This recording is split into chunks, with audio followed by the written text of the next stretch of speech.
ចាថ្ងៃហ្នឹងសូមជួបសារទំនើបម្ដងតែប៉ុន្តែ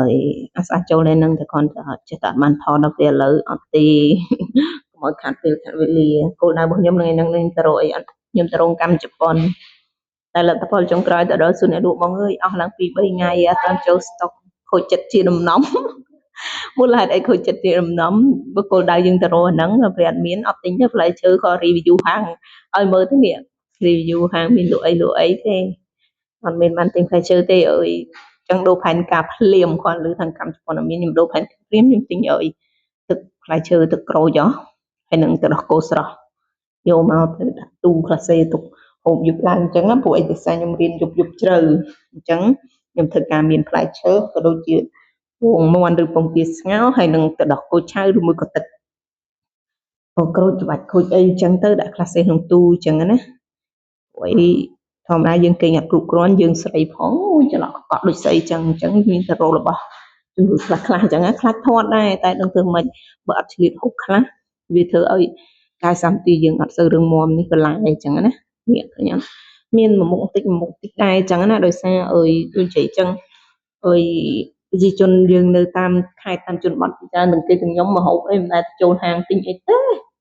ជិះមកផ្ទះទិញតាមតូបមិនបានចូលហាងសូម្បីតែផ្សារស្ពឺខ្ញុំតែចូលទិញដែរឥឡូវពីមុនខ្ញុំខំចូលទិញឥឡូវខ្ជិលមានអ្នកលក់ផ្លូវមកផ្ទះមកឈប់ទិញដែរវាស្រួលហើយគ្នាឯងអ្នកភូមិចឹងស្រួលចឹងណាយើងនៅផ្សារមិនមែនមនុស្សអីស្គាល់គ្នាពីកាលលោកអើយ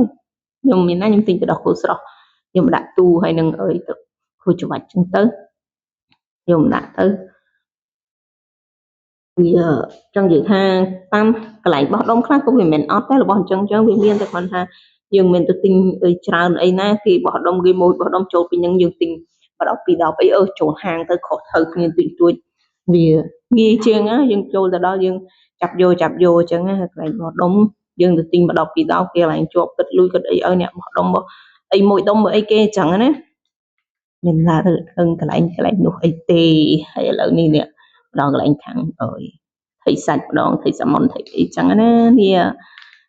review ទៅចូលឲ្យកុំឲ្យខាតអញ្ចឹងទៅថតខ្លះចឹងទៅពួកអីចូលហើយកុំឲ្យខាតចឹងណាអញ្ចឹងចេះថតទៅ review ទៅអានេះខ្ញុំចូលហាងនេះចូលហាងនោះ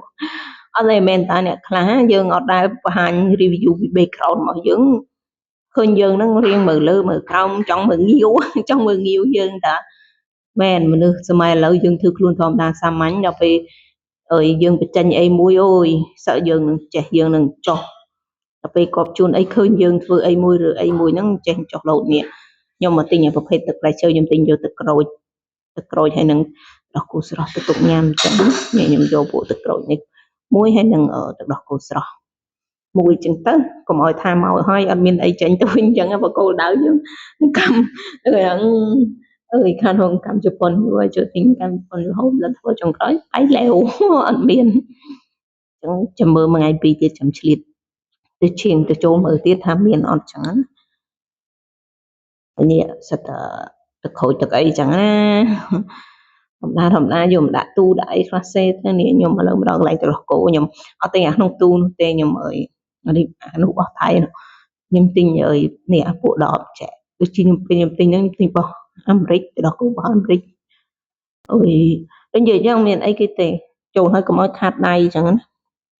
ព្រោះគោលដៅយើងទៅរកនោះវាមិនបាននោះរកនេះចឹងទៅ